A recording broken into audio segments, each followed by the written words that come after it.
If there is one person that I treasure so much in my life, is the late Henry C. Bukas naman po na aklat ang aking buhay sa inyong lahat. Ako po ay a product of a broken home. Hindi ako kinilala ng aking ama. Even to the last time na mag-court kami for acknowledgement and support, ay hindi po ako kinilala ng aking ama. At ang kauna-unahang taong tumanggap sa akin bilang ama ko ay walang iba kundi si Henry C.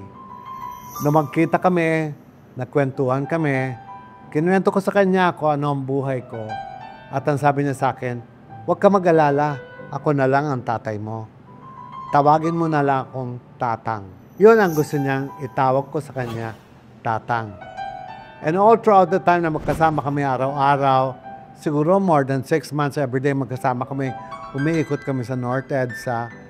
Hindi niya alam that pag-ikot lang namin, pagsasalita niya, pagkumpas dito, pagkumpas doon, hindi niya nalalaman na inoobserbahan ko lahat at natututunan ko the business aspect that he is doing.